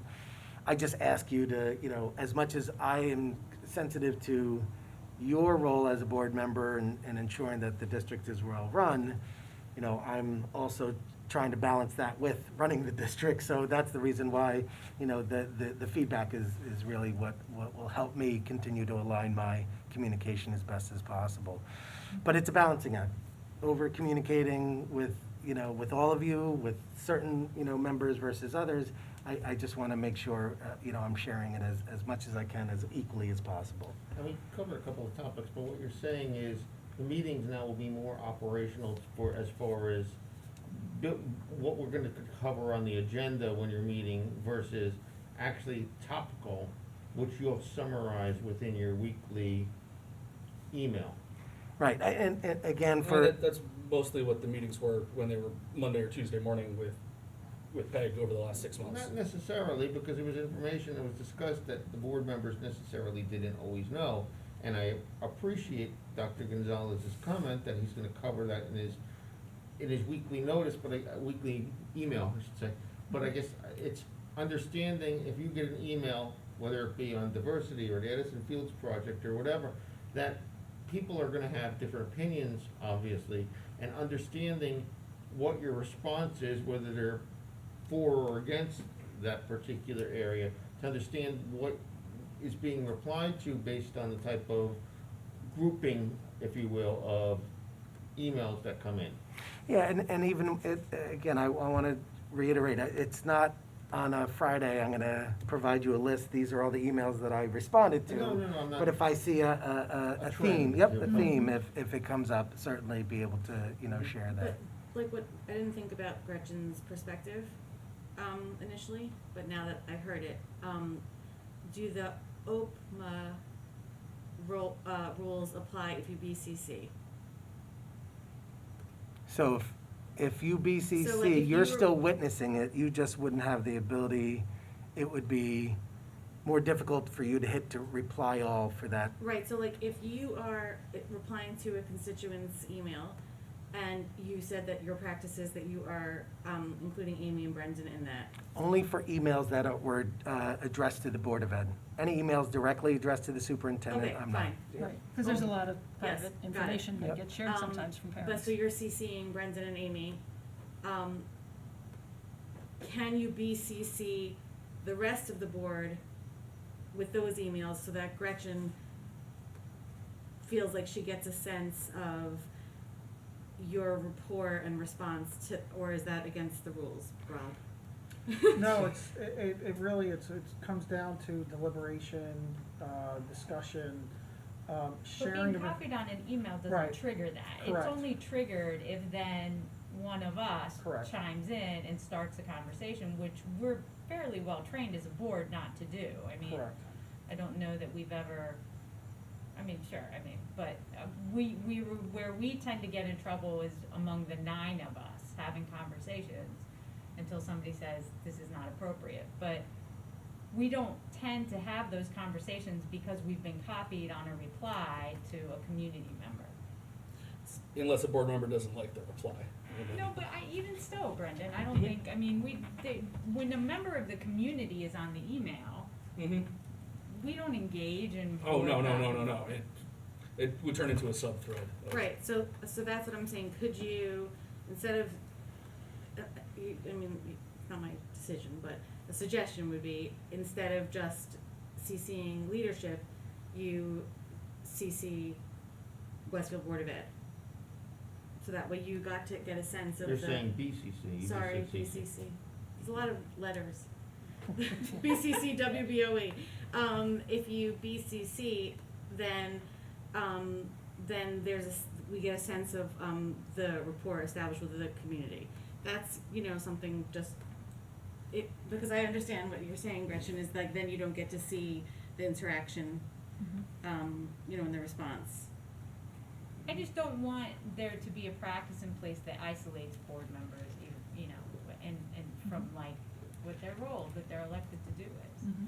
To see like a flood of emails coming in, unless you're those guys, it just feels like you're seeing a flood of emails coming in without, Would you like some representative samples? I'd be happy to share them. I don't think that's the point. I don't think that. That isn't is- the point. I would ask that you allow me to, reach out to board counsel, because I do have concerns about the deliberative aspect of it. Just to get, suggestions from them on, best practices and maybe, come up with a recommendation. Again, it's not to in any way eliminate, any information from being made available to the full members of the board. But really, it for me, it's a practice I could tell you I haven't seen in any other of the districts. So when I saw it here, it just raised my antennas, and which is the reason why I proposed this. So it's certainly not something that I'm opposed to, exploring further, but I'd like to just be able to explore it further, if that's okay. I'd like to give yours a try, because when you talked about those 120 emails, they basically were one theme about masks, pro or against, and I didn't need another 120 responses of yours that were going to be similar to everybody, but your Friday communication, I think, addressed it enough for me that I felt comfortable with where we were going and how those responses would have been. So I'm willing to, I'd suggest we give it a try. I That's agree, use but of if there's time. something that you've replied to that is off trend of those emails, then considering BCCing the whole board might be, if your counsel suggests that, might be something, because no, we don't want 120 replies. I think that was the day that we had our meeting, and I came in, I was like, oh boy. So I think, I agree, 400 emails a day is a lot as well. But if it was something off trend, an issue specific that leadership is being CC'd on, then BCCing us. Right, and again, it's not that we don't want the reply, we want it synthesized, I think works, at least for me, it works fine coming on that Friday communication. Yeah, and the issue you're talking about is if something hard to define, but you know it when you see it. Yeah, Something that's going to create a controversy. right. It's funny, I'm not even thinking about those emails, to be honest. Like, I feel like I think that using the emails that we received about the masks is sort of, it doesn't really effectively communicate my point, because that's a big enough issue that we're all sort of aware of what's going on. It's the little It's issues. the smaller issues, and it may even be a school-specific issue, right? So there may be, an issue at Jefferson that people are reaching out to you about that directly impacts either one of us because that's our home-based school community, and so a lot of inquiries are gonna come to us because we're the liaison. Mhm. So it's not necessarily the bigger issues, cause I feel like we all have our arms around those. Mhm. It's really, and again, I recognize that this is just a practice switch that maybe, you know, that you don't really know what it feels like until you're in it and you've implemented it, and we all sort of get a feel for it. But you asked for feedback, so I Yeah, was no, just no, trying this to is, share my absolutely, that's the initial reason why I reaction. wanted to put it on Mhm. the, you know, agenda for full board discussion. Gretchen, I'm for really curious executive. about your opinion on the change up in the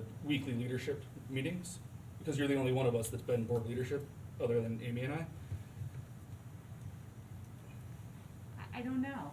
Honestly, I don't know. I mean, I think I'm feeling defensive and I don't wanna feel defensive, right? I mean, I think that, again, there's been sort of a custom, and that there has been a traditional relationship between the board and the superintendent, that I just want, and so I'm feeling jealous of that. I wanna preserve it because I think it's a good relationship, and I think that the leadership meetings, the weekly meetings were a good way to maintain that. I think it's important, and I think it also helps the board understand its role, right? That those meetings really clarify in a way, this is who we are, this is what we do, and this is who you are, and this is what you do.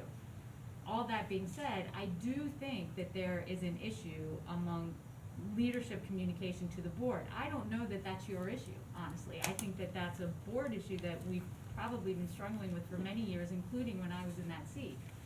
So, I don't know, Brendan, I don't know. I think, I mean, yeah, change is hard.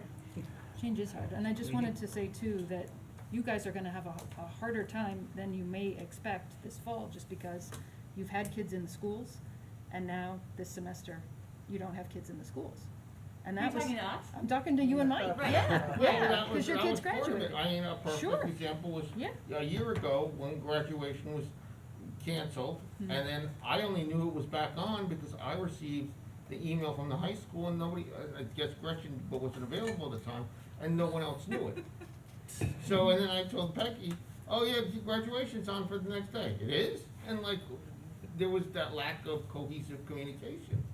And we're not gonna get those high school emails anymore, so Don't worry, I you're. will. Actually, we did, though. You- There you was don't have to Yes, an I do. email Of that went course. out to parents that I received. I'm no longer a parent of the district. So I thought there must have been some adjustment in the distribution. Well, I got the district email from Dr. Gonzalez. Mhm. Unless the email lists just haven't been updated, so I assumed that No, I all got that board too. members, regardless Yeah. of whether, so Yeah. that's a good thing. Yeah, but you won't, I'm saying you're not plugged. That wasn't always the case. Oh, interesting. No, there were many emails that I didn't get that other board Mhm. members got because they were on the parent list. Of Right, course, of right, course. right. Right. And that's a hard transition, to be a board member without having a foot in the door of a school. Oh, I And- see what you're saying. And I can just say that because, you know, it's been 2 years since I had a kid in the school. And Peggy went through the same thing, you know, since 2017, she didn't have a kid in the school. So it's Well- just a transition to And not, you know, to just be conscious of, that's all. And I think that's been an ongoing issue where you sometimes don't hear what's going on in the schools because we've had leadership for 4 years that's had nobody in the schools. And there's this gap, and now I'm part of that gap because I no longer have kids in the schools, so I'm not gonna hear what's happening. So you have 1, 2, 3, 4, you have kids in the school. 4 board members who have now no kids in the school who are not going to go and hear all that communication. So where do you make up that gap? Well, I think that's incumbent on going back to communicating clearly, consistently, and comprehensively so that, you know, board members at a minimum, you know, are privy to that information. But likewise, in our efforts to communicate effectively to the community, we want to make sure that members of the board who don't have that direct connection are still able to feel well-informed about what's going on, and equally have the ability to field concerns and aspirations from the community from an informed standpoint, not, you know, from a position of just not having any background or context to understand where it's coming from. So all the more reason I think going back to how we communicate between the administration and the committees is going to be crucial to be able to make sure that, you have a full sense of the administrative experience. When I say administrative, the district side of it, so that the conversations could be, hopefully productive and informative. But I think I've mentioned, the balance is not easy. Balancing administration and governance, how much and how little information so that you as governors of the district, trustees of the district, can feel comfortable knowing that the district is well run without having the minutia in front of you of every detail. And again, what that looks like, how we do that is something that is, will varies from board member to board member, superintendent to superintendent, district to district. And this is the start of that sort of calibration that we do. And will be ongoing. It will be certainly ongoing. And it's incumbent upon the board member too. I mean, we have some responsibility in that, right? I mean, you and I haven't had kids in elementary school in forever, but it was incumbent on us as board members to be familiar with what was happening in our elementary schools, so, Correct, which is some of that communication, and I like your Friday emails, but if that's the only communication you're receiving in a week, versus things are going on during the week, and things unexpected happen during the week, and you're just waiting for your Friday email, it feels like you're getting one communication a week, and what happens if something happens on Monday? Sir? It just feels a lot less. It would be nice to have the WBOE address added to all the schools' distribution lists, so we know what's going on when a principal reaches out to all the parents in a building. I don't know if I want that. Yeah, I For mean, all I 10 don't know. schools? Yeah, I don't Well, I really don't know if I want to ever email about a book sale or something Well, like that. It's just, I could tell you again, having been a superintendent for 10 years, but not being a superintendent in Westfield, I am comfortable that with emergent issues, being able to make sure that if there is something that does transpire on a Monday, I'm not gonna wait till Friday to let you know that there was a ambulance out front or a fire, an unplanned fire trip from the fire department to any one of our schools. Just make sure we find out about bomb threats before they make it to Facebook. Well, there you go. So, really, that's my experience is trying to put you in a position to know that something's happening. May not be able to, provide you with all the background, but just as quickly as possible, because we want to make sure that our community is aware. We want to make sure that everyone's, jumping into action to address it, but certainly recognize the need to keep you guys connected. So that is certainly something that I'm comfortable and familiar with, but wanted to use this opportunity, so I'm glad you brought it up, because it's certainly something that I would make sure does not wait until, a Friday communication. But given the amount of communication, just the reason I look at a sort of, end of week communication is really to give an expectation of when I'll be able to share information. And for members of the public, what you're hearing, is how I try to stay connected with the Board of Ed. And much of the information that we've talked about is, just as an example, who I'm meeting with during the week as I transition, some of the major initiatives that are taking place and what the updates are. So it's information that generally will make its way into a board meeting, a newsletter, or some other communication. But again, it's the work that happens behind the scenes that allows the communication to help inform, action on agendas. But again, just to make sure the public is aware of, how Friday communications look.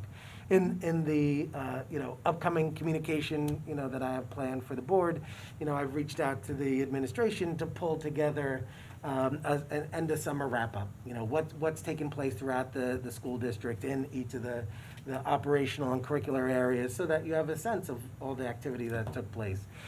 That information is a perfect example of something that would certainly make its way into the public hands as well, because I think the public would be equally pleased to see and hear all that information as well. So again, it's really something that I think could help keep everyone connected and just have a regular expectation.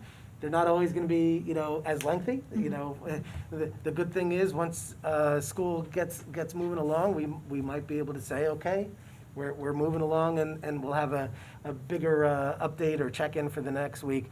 But certainly, having that regular touch point is certainly what I'm going to strive to provide. And use, every opportunity for board meetings to provide presentations and more detailed, information. Use, committees to provide additional depth that will eventually manifest itself into board action or board presentations eventually as well. But it's impossible for a single board member to know everything that's going on in every committee, as well as every, aspect of the operation of the school district, which is why I'm going to try and help to synthesize that and summarize it to keep everyone as closely informed as possible. It sounds like, from what I've heard, it's happened in the past in similar ways, so it's just, just a minor adjustment that I hope will be meaningful. Yeah, I guess from my perspective, I just want to make sure we get honest, transparent feedback, and we're not finding out things where people have to file Oprah requests, and then you hear about controversial topics for the first time through those emails that are sent to the board, and we have some alert, if you will, about what's happening, and you feel like, don't want to surprise the superintendent. Sure, but You don't absolutely. want to surprise as a board member as well, that things happen or what, and I'm not picking just on the book or anything, I'm just talking about any topic across the board. Nope, absolutely. That's certainly, I think, in Governance 101 and all superintendent, board relation trainings, no surprises, from the superintendent to the board, or likewise from the board to the superintendent. I think that's a respectful way that we could acknowledge both of our responsibilities, and I'm 100% in support of that. So, All right. typically, we don't get a chance to have such a open dialogue like this because we're driven by, actions and agendas, but I feel like if we're going to be working closely together, having great conversations like this are necessary. So I appreciate your feedback, I appreciate your perspective, and it just helps me to help better serve you as a board and certainly the community at large. So thank you for engaging in this. Thank you. As we move forward, if there's any other feedback as we prepare agendas and disseminate agendas, I would just ask you to email myself or Dana Sullivan or Paul Pinero or Barbara, I'm sorry, to be able to make sure that in all the work that we do, that if you just copy me on that email, then I'll be able to help know the questions that are being asked, and also can synthesize all the responses in a subsequent email to the board answering all those questions. So if there's any agenda-related questions, just please copy me on those so that I can make sure everyone gets the answers as well. Other than that, I think that's all I had in mind for the topic of communications and district and board goals. Okay. Yeah. Board members are good? Yeah. All right. Make a motion to adjourn. Okay. All right. All in favor of adjournment? All right. All right. Okay. Great, thank you, everyone. All right. 8:03.